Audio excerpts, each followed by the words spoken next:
हरे हरे मसी कयादो नियोने सक्तासिगा खंगनिबना असी हायरगा Gracy table मखादगी नुपादोगी मखुत्ता Paribas फोनदो तापमुले Gracy पाक्थरमदगी फुहगोलगली नुपादुना लावरगली कईगिनो मिगी phone मुलिदबो मयामदो लोइना फुहगोनै ग्रेसीना करी सक्ता थी नंगी फोन सगाइबसे पामै नते तुमि लयो ग्रेसी नुपादुना नमलंबा वीडियो दु येंगली लाइबो फबना मखोय तरोंगमक सो ड्रेस अमता सेटलमद्रे केजरबसु लांगजरबसु ड्रेस सेटबा मतमदि यामना चेक्सिनजै ग्रेसीना सी येंगो वीडियो दु उल्ली लेना साउना धापामेल पामेल तौसिनरगली कइनो बाय नोइना तैसुबो लाकमिनरगा सुमाइना तौबसे आई योलिरा ग्रेसीगा जोमोगा नुपादुदा चेंसिनले अदुगा फुगे तौरगली नंग धालगे असुमना खतनरकपदुदा खामदोकली ग्रेसी नुपादुदा इनलगा हुरानबा नंग से चेनबा यारोय नुपादुना ओय फोन दो पिरो हाइपा याम सागनो सोयदना नमकी वरमगनी हेक्ते इरांग सागली सिबु कइगिनो दियाना सिबु सोयदना नंबर वीडियो रो अदुम तौरमनी नोय कइगुम सो ड्रेस सेटलमदि नोय हेना चांस लरकनीने दियादु नुपादोनगा तौरे किने हेक्ता थिनजिली मयामदु खनरगली लेरंबा तैदुना खामदोगली कइगिनो लोइना हंगनरगली लेनादि इकायबना लोइरे इरांदु सुम कंसिलगली मयाम चंगदुना फुगे तौरगली होटल अदुना लेरंबा खरसु यौसिलगली मीदु का हेना तिनसिलगपदगी पामेलना नोंमै सतोरक्तुना कापथोरगली मयामदु लोइना को चेनचनै खंगौदना लेनागी खुदांगदु पाइरगली अदुगा चिंगदुना पुखरे लेना कनानो करिनो ज्ञान गमदा ताहौद्रे अदुम इनरगले रूम अमदा लेनाबो चिंगदुना पुरगले थादो नंग कनानो ऋषिना हाय तुमि लयो नोंमैना कापिसे अदु स्वसिंगबा यावसंदा गांगना पाइबा नोंमैदो अदु मनते पालादि सिबम नाबम खांगेदोरिबनी इनोंगे नुसिखे नंग सिबा याबा नतिए थवाय लेनादो साउना ऋषिदे इले नंग लेंगोंदा सुयाम येलिसिबु कइगिनो अहलदु याम ओइरगा असु याम लेमद्रिसे इकाइसदब्रा अतै अतै नुपीदा नंगना चगा तौबा यारबसो अइंगोंददि यारोय खंगबा नंगोंदा खंगनी अइना ओइनरिसे जगतनबु नतिए नुसिदना तौरगा ngasi selorana लेना खितंग किसबो फावरगली मरमदी मथंतनी लेरिबदो हंदो आई चटके नंग नथंत सतप यारोय आइगा चतौनी लेना खोंदो खितंग कलपना हाइरगली नंग करी ओरिगे मीगी नुसिनबदा असु यामनी येपिरिसबु कइगिनो आई अंगांगनी नंग नंगमनी सिरा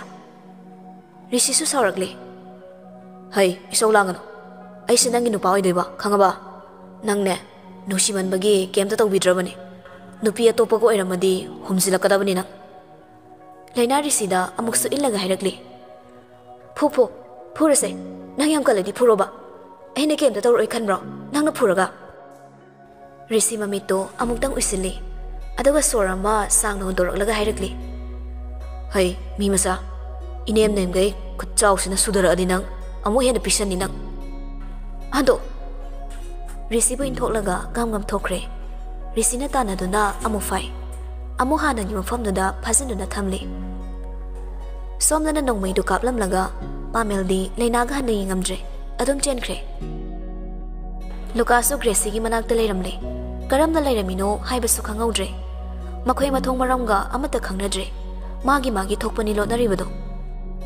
लुकासना तमना हाइरगली हाय सनामरो सिलाव ग्रेसीना मुथिनाव नंगनि सिदा कमाइना नोंमै मरुनगा पानिने सिलाओ आई प्रोटेक्शन तौबिगे सिया बॉडी दुगा ची थुंखे लुकास तो ग्रेसी की मनाक्ता लाकले इबानी लुहोंद्रिये नंग सिबा याद्रेबेमा आइदि सिरोये नंग सिख्रगा आइदि अमा कोइनी नुपीगी थमोइसे नंगदौना लोइना तौब्रो उद्रिये iso नोंमै मखोल तादबदगी मयामदुसो लोइना थोकनरगले महै लोइना काइनरे लेनादि ऋषिना नमदुना मयुं फाउथिलगले गारीदुदा नमदुना हपचिलगा पुरकपनी मखुद अनिमगसु लोइना पुनसिले मचिंदुसु मेनसिले थोंगान यौबगा ऋषिना गारीदो खामले अदुगा पुलिबदुसु लौथोरगले Hek lagthokpaga machin melidasu masana lagthokche. Lainadi risibo phutningmada loire. Adubu kemta hairamdre. Garidagi komtharaga gate hangduna mayumlomda changkre. Risi noklaga lehori. Numittugi nonganbani. Pamel Lainada call tawrakli. Da Pamel. Laina, ai ngarangi da soikre. Achumaran khangdana khanarakpaduda ai kula yaukre. Laina khomde. Ado Laina, moy ani da so ai nanganglabani. Babana thabak su to onkre. Imanabani na amusu nungaite. Adubu moyna adugumba fattaba thabak to. Tawrubani na tanthokle. Ai tasingna nangi mangde kai. Ai kemta khangdabani Laina. Nangai bulana ubra fatana khanbro. Ngarangdagi ai yamna wai. Nangna kari khalangwani khanmada ai yam wai. Tungbasu yadre. Laina su Pamelna kapning launa hairakpadudadi thamoido amo piksilakli nungaitabsu phaurakli. Da Pamel to adugi nupani do matung tawduna bhaibiyo. Ai si kaijei punsi ahanba unabada adumna tawbado. Ai matung sugumbasa amu hana tawraroi tawsu tawhaloi. Farse thamjaro ai thabak tawgeko horen amuk tawrake. Laina su hoi haiduna phone du thamle.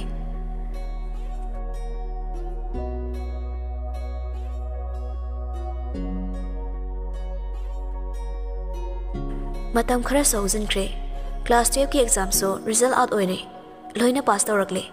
Laina hoi gi party so Lucas hoi so loina pass tawre. Numpi taruktuna GP college ta ming pulap chalame. Lucas Yas Nitis makhoi ahumna Infan college ta tawkre. College ka baso hongnare. Matam khara dirisi Laina da kaishu hairaktre. Call su tawde message so Insta da take tawbaso karigumam ta tawramde. Laina di wai sang bahai badu oire. Pamel gadi numit khudingi wari sane. Angan bayu ki matamni. Risi gym chatnaba thorakli. Abemcha amtalao. Rihanna magi kadagi khumakli. Tare alae. Risi mayai kagi sofa duda phamduna leiri. Rihanna na tatuan kaino. Risi magi phone longthoklaga Rihanna da pirakli. Photo amta track tawro se. As pele Laina da take tawnabra. Ngangdana leino sasa tawro se. Rihanna phone da lawri. Se post tawzaro. Risi marks upsilli. Aduga makhongduna table du da thangali. Makhutna mana magi khatang waidu da haife thamnaga post tawri. Rihanna so photo do kapli. Rishina Yarabo Yare Nupi charong sarong kielani Adubu Laina di suken gelaroi Hena dum pamaroye Tatun hero Risi phone do lauraga Photo do yingna Yamong hadana hairakli Masana yadragana Ai dikit ne tawra lawni Tatuan Nang sakay dawrangi Hanag yamanadre Ai kaise Laina do ingon dune Message ka to ina tharakidre Tatun se yi bungni khangmadagi saukraba khangdiba. Tatun na Laina pamna sune. Instagram da take toranga Tatun gi chagat nabido. Adu tong haiba. Adu ni mane am sorry se. Mi khangna basu leiri ni. Adu na magi so khara khalloba. Risi do karim taka mo alongde. Aina torido ma hero duga kaina na basilini. Adu ga masune yam pang manupi ni. Adu soina singan bidoini. Sumiyengo. Kaina dorobani ani do. Tatun Ai di bako kapningi dako lam henba jagana bari sina mayam insta da thonmiri do chap chabani ta to na Rihanna makhong ado phiding thilamaga fe tawraga changkre Risi su sana ba thokre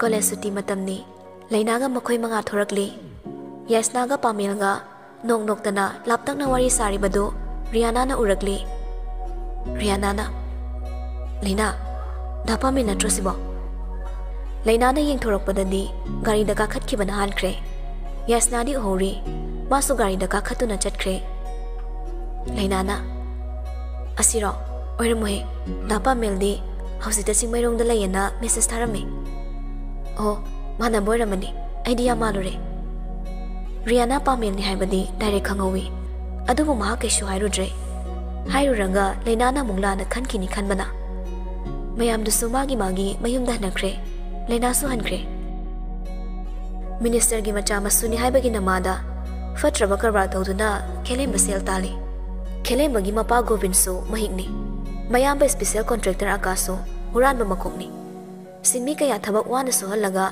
suriba thabak tuga chanadana selpi kusuman matpi thong saba kaya chahi phana chate mapa macha moi ahum asunna manaraga thabak kaya tawduna sel tanba nungai na wat palai tan hingli Govin gi manaw nupasi Hozi Manipur gi CM oiduna miyam gi seba tawri manaw nupa na CM oiraga nungai bana Govin gi imung na nungairi yumsibo kana leibige Govin ga kaska puna thorakli makhoi gi khongloi nupa ni masui naragli osiga ma ki kangbu kharaga leramli Govinna kari leire osina akasa shibo kanano Govinna ai gi sanupani mahaksini Wasi adun hairagli station da chatna batawsi Akasna kay maramge adu di station da khangbiro mang thana batawsi Akasna maram haiduna noina hairaga hekta chatkadro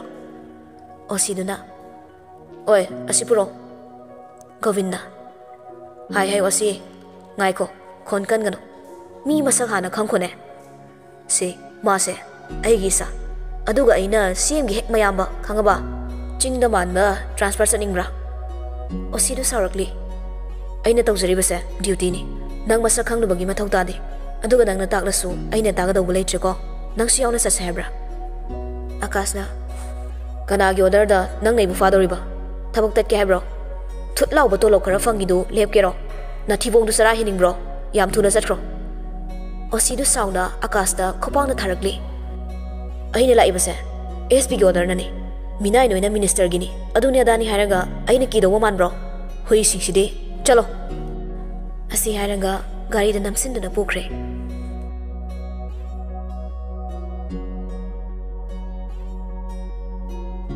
Monday namit ni Risilem Baharis Lalan ahen ba prem college ki uniform selaga GP college da bullet amamamda makhoi ani tong laga lakli Seliba khuding paksaba ngaktani college loiraba moina adum nu selabaso college satra adum mali masana na lagli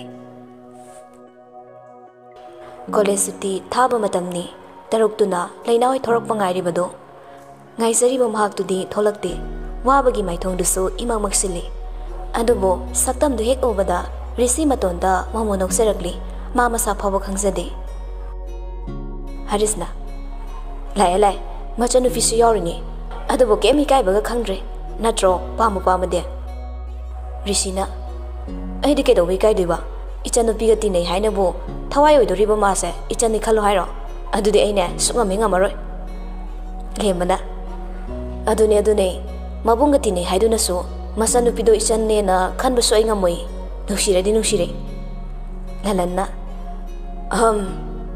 ahen baso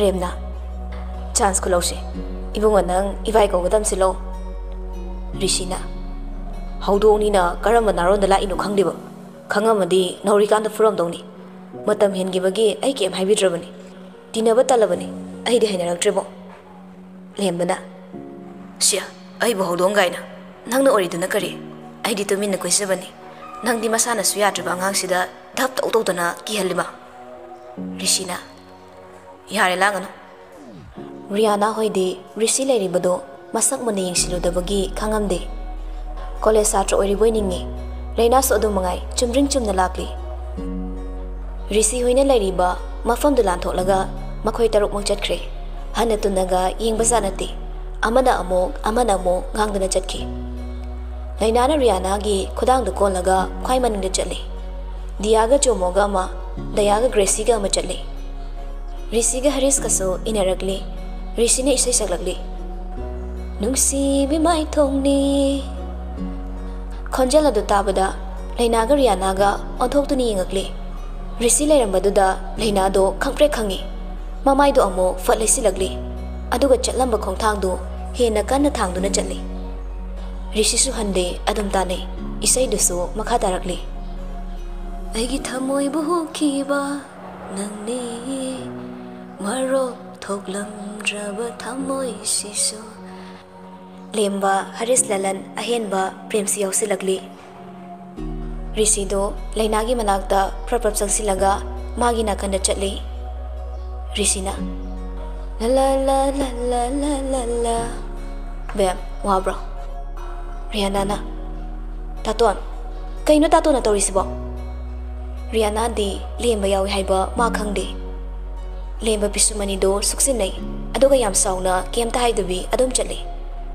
ꯔꯤꯁꯤꯅ ꯕꯦꯝ ꯃꯁꯛ ꯎꯗ ꯀꯨꯏꯔꯦꯅ ꯌꯦꯡꯕ ꯂꯥꯛꯄꯅꯦ ꯑꯩ ꯀꯩꯁꯨ ꯇꯧꯔꯣꯏꯗ ꯂꯩꯅꯥꯗꯣ ꯆꯠꯂꯝꯕꯗꯒꯤ ꯆꯞ ꯂꯦꯞꯄꯤ ꯑꯇꯩꯗꯁꯨ ꯂꯣꯏꯅ ꯇꯨꯃꯤꯟ ꯇꯨꯃꯤꯟ ꯂꯩꯅꯩ ꯂꯩꯅꯥꯅ ꯄꯥꯝꯗꯕ ꯅꯨꯡꯁꯤꯗꯕꯁꯦ ꯌꯥꯝ ꯊꯤꯅ ꯅꯨꯡꯁꯤꯗꯦ ꯄꯥꯝꯗꯦ ꯀꯩꯝꯇ ꯍꯥꯏꯔꯛꯇ꯭ꯔꯁꯨ ꯅꯪ ꯍꯦꯛ ꯎꯕꯒ ꯑꯩ ꯈꯣꯏꯗꯧ ꯁꯥꯎꯒꯠꯂꯦ ꯊꯤꯅ ꯉꯥꯡꯂꯗꯤ ꯅꯪꯅꯁꯨ ꯑꯩꯉꯣꯟꯗ ꯐꯖꯅ ꯍꯥꯏꯕꯤꯔꯣꯏ ꯑꯗꯨꯒ ꯑꯩ ꯅꯪꯉꯣꯟꯗ ꯊꯤꯅ ꯉꯥꯡꯕꯁꯨ ꯀꯤ ꯇꯁꯦꯡꯅ ꯀꯤ ꯅꯪꯗꯤ ꯁꯣꯁꯤꯌꯦꯜ ꯃꯤꯗꯤꯌꯥꯗ ꯉꯥꯎꯕ ꯃꯤꯅꯦ ꯑꯩꯒꯤ ꯄꯔꯁꯅꯦꯜ ꯁꯣꯛꯀꯗꯕ ꯊꯕꯛ ꯇꯧꯔꯛꯀꯅꯤ ꯑꯩ ꯈꯪꯉꯦ ꯑꯗꯨꯅ ꯑꯩ ꯈꯨꯜꯂꯣꯟꯅꯗꯨꯅ ꯍꯥꯏꯖꯔꯤ ꯑꯩꯒꯤ ꯂꯝꯕꯤꯗ ꯌꯦꯠꯄꯤꯒꯅꯨ ꯔꯤꯁꯤ ꯇꯞꯅ ꯍꯥꯏꯔꯛꯂꯤ ꯌꯦꯠꯄꯗꯤ ꯅꯠꯇꯦ ꯅꯪꯒꯤ ꯅꯐꯝꯗꯕꯨꯗꯤ ꯌꯦꯠꯂꯝꯒꯅꯤ ꯑꯗꯨꯕꯨ ꯑꯩꯅ ꯇꯧꯔꯤꯁꯤꯗꯤ ꯅꯪꯕꯨ ꯅꯨꯡꯁꯤꯕ ꯍꯦꯟꯃꯟꯕꯒꯤꯅꯦ ꯀꯩꯁꯨ ꯀꯥꯏꯗꯦ ꯑꯗꯣ ꯅꯪꯗꯤ ꯑꯩꯅ ꯂꯧꯅꯤ ꯑꯗꯨꯒ ꯑꯩ ꯅꯪꯅ ꯈꯜꯂꯤꯗꯨꯗꯤ ꯂꯥꯟꯒꯅꯤ ꯔꯤꯁꯤꯗꯣ ꯁꯛꯐꯝ ꯍꯟꯖꯤꯜꯂꯒ ꯃꯥꯒꯤ ꯒꯥꯔꯤ ꯂꯩꯐꯝ ꯑꯗꯣꯝꯗ ꯆꯠꯈ꯭ꯔꯦ ꯂꯦꯝꯕꯗꯣ ꯔꯤꯌꯥꯅꯥꯒꯤ ꯃꯅꯥꯛꯇ ꯄ꯭ꯔꯞ ꯄ꯭ꯔꯞ ꯆꯪꯁꯤꯜꯂꯒ ꯃꯀꯣꯛꯇ ꯀꯛꯁꯤꯍꯜꯂꯤ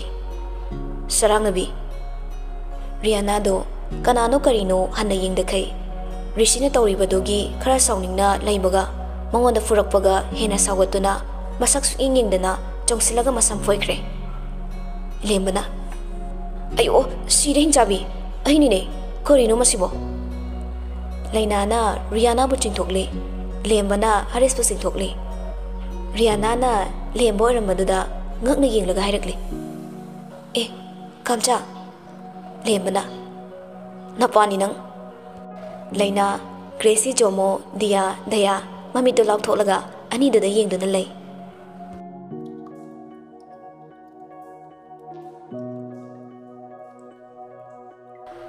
ꯅꯣꯡꯃ ꯅꯤꯅꯤꯗꯤ ꯑꯃꯨꯛ ꯍꯧꯖꯤꯟꯈ꯭ꯔꯦ ꯅꯨꯃꯤꯗꯥꯡ ꯑꯃ ꯔꯤꯁꯤ ꯍꯣꯏꯅ ꯃꯈꯣꯏ ꯄꯨꯂꯞ ꯆꯥꯛ ꯆꯥꯅꯔꯝꯃꯤ ꯌꯨꯝꯒꯤ ꯈ꯭ꯋꯥꯏ ꯃꯊꯛ ꯇꯦꯔꯦꯁꯇ ꯑꯣꯏꯅ ꯇꯧꯔꯤ ꯂꯦꯝꯕꯁꯨ ꯌꯥꯎꯏ ꯔꯤꯁꯤꯅ ꯃꯈꯥꯗ ꯄ꯭ꯂꯦꯠ ꯂꯧꯔꯨꯒꯦ ꯍꯥꯏꯗꯨꯅ ꯀꯨꯝꯊꯈꯤꯕ ꯇꯥꯟꯖꯥꯅꯤ ꯂꯂꯟꯅ ꯂꯦꯝꯕ ꯏꯕꯣ ꯅꯪꯁꯤ ꯂꯦꯝꯗꯦ ꯃꯤꯡꯗꯨꯒ ꯍꯥꯏꯔꯗꯤ ꯂꯦꯝꯕꯅ ꯀꯔꯤꯕꯣ ꯂꯂꯟꯅ ꯅꯇꯨꯒꯤ ꯃꯌꯨꯝꯗ ꯆꯥꯛ ꯆꯥꯔꯒ ꯌꯥꯎꯔꯤꯁꯤꯕꯨ ꯍꯥꯏꯕꯅꯤꯗ ꯄ꯭ꯔꯦꯝꯅ ꯑꯗꯣ ꯚꯥꯏ ꯀꯃꯥꯏꯅ ꯑꯕꯦꯝꯆꯥꯒ ꯈꯪꯅꯔꯝꯃꯤꯅꯣ ꯂꯦꯝꯕ ꯃꯌꯥ ꯏꯍꯤ ꯍꯤꯒꯠꯀꯦ ꯍꯥꯏꯔꯛꯂꯤ ꯍꯥꯏꯗꯣꯛꯄ ꯏꯀꯥꯏꯗ ꯑꯗꯨꯗꯤ ꯑꯩꯅ ꯅꯣꯡꯃ ꯃꯣꯏꯗ ꯑꯍꯥꯟꯕ ꯂꯥꯛꯄ ꯅꯨꯃꯤꯠꯇꯣ ꯃꯣꯏ ꯁꯨꯃꯥꯡꯒꯤ ꯅꯥꯀꯟꯗ ꯂꯩꯕ ꯄꯨꯈ꯭ꯔꯤ ꯃꯆꯥꯗꯨꯒꯤ ꯃꯄꯥꯟꯗꯅꯦ ꯉꯥ ꯐꯥꯔ ꯂꯩꯔꯝꯃꯤ ꯑꯗꯨꯗꯩ ꯉꯥꯎꯈꯤꯕ ꯑꯗꯨꯗꯩ ꯑꯩꯅ ꯆꯣꯀ꯭ꯂꯦꯠ ꯂꯩꯕꯤꯒꯦꯅ ꯄꯨꯊꯣꯛꯂꯒ ꯑꯦꯗꯚꯥꯟꯁ ꯂꯧꯕ ꯍꯔꯤꯁꯅ ꯁꯛꯇꯥ ꯑꯁꯤꯒ ꯇꯧꯔꯤꯁꯤ ꯌꯦꯡꯉꯨꯅꯤ ꯂꯦꯝꯕꯅ ꯁꯤꯌꯥ ꯅꯨꯄꯥ ꯅꯪ ꯁꯨꯝꯕ ꯃꯇꯥꯡꯁꯤꯗꯤ ꯀꯤꯕꯤꯗꯦꯍꯦ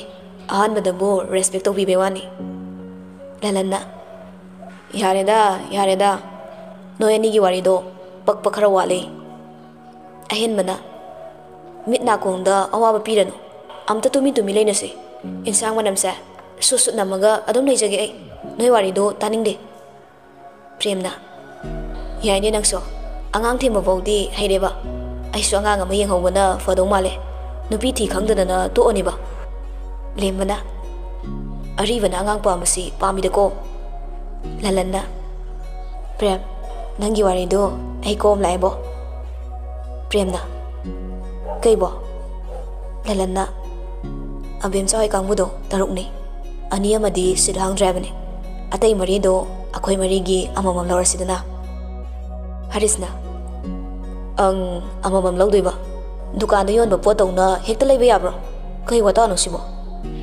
ꯑꯍꯦꯟꯕꯅ ꯍꯦꯔꯥ ꯑꯉꯥꯡꯁꯤꯡꯗꯨꯗ ꯑꯩ ꯉꯝꯖꯔꯣꯏꯀꯣ ꯑꯩ ꯌꯥꯎꯖꯔꯔꯣꯏ ꯂꯦꯝꯕꯅ ꯑꯣꯏꯔꯣꯏ ꯑꯣꯏꯔꯣꯏ ꯁꯤ ꯂꯣꯏꯅ ꯐꯨꯜꯂꯕ ꯉꯥꯛꯇꯅꯤ ꯍꯧꯖꯤꯛꯀꯥꯟ ꯑꯉꯥꯡꯁꯤꯡꯁꯦ ꯃꯤꯠ ꯎꯔꯛꯄꯗꯒꯤ ꯅꯨꯄꯥ ꯂꯣꯏ ꯀꯣꯏꯔꯕꯅꯤ ꯑꯍꯥꯟꯕ ꯕꯔꯊꯗꯦꯗ ꯃꯣꯏꯗꯤ ꯑꯦꯅꯤꯚꯔꯁꯔꯤ ꯇꯣꯏꯈꯤꯕꯁꯨ ꯌꯥꯎꯔꯤꯅꯤ ꯃꯃꯥꯒꯤ ꯄꯨꯛꯅꯤꯡꯗꯒꯤ ꯀꯣꯏꯅꯔꯛꯄꯖꯥꯠꯅꯤ ꯄ꯭ꯔꯦꯝꯅ ꯅꯪꯒꯤꯗꯤ ꯂꯩꯔꯕꯅꯤꯅ ꯍꯥꯏꯖꯤꯜꯂꯣꯏꯕꯣ ꯑꯩꯈꯣꯏꯅ ꯅꯨꯄꯤ ꯊꯤꯕ ꯈꯪꯗꯅ ꯂꯩꯕꯗꯣ ꯅꯪ ꯌꯦꯡꯕ ꯉꯝꯒꯗ꯭ꯔꯣ ꯂꯂꯟꯅ Doctor nupi ma kok khelauro aduna gyan su tadori bani angang na kaidong na doino larik tam maloi jikanda nusinari ne na pusilaga hayeng wani nei bo nang noi na seba tawni khangri Harisna aduni adai masa ma mokoglani adudai wawa fazarani nasagi mathiga do sengdori bani nangna nang nupi dudi angang ori bani na kesinarakani phuru basu yada phuru raga amo kaptori bani ai angang loroi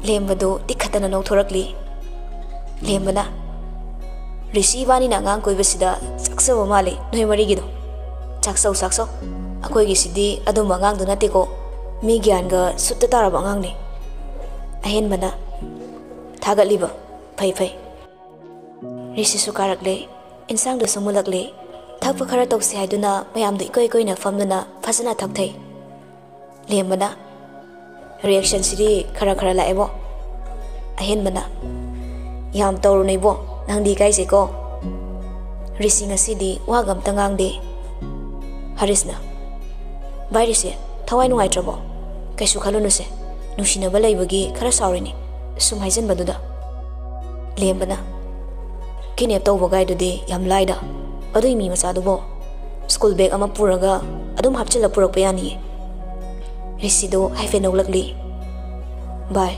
ayatai di kem da khandi mana sawbudo ado mana to panu shinabado adogi khanbada ayam wai yamna khambali aina mamu yamna nushirure yamna supam zarure ai khange ma ngang ni haiba maga thenarubadagi aige awabadu kaukhiba ngami adubu magi masakna awaba maka holabasu magi nushiba fangnaroidra haibagi awabasinadi saruk lising hele tasengna makki aina nushijariba mahakna atopa lamlanba amabu nusikhiba ubada thamoida kari faugani wagani yang wagani wafam su thokli kari gi su waroi adumna tawraga nuksijariba thamoidunadi kari khalamgani kari su faurangani nangbo makpa yauda nuksijariba thamoise nangna masa khangbirakhidrane natragana nushina adumak mangkhigadra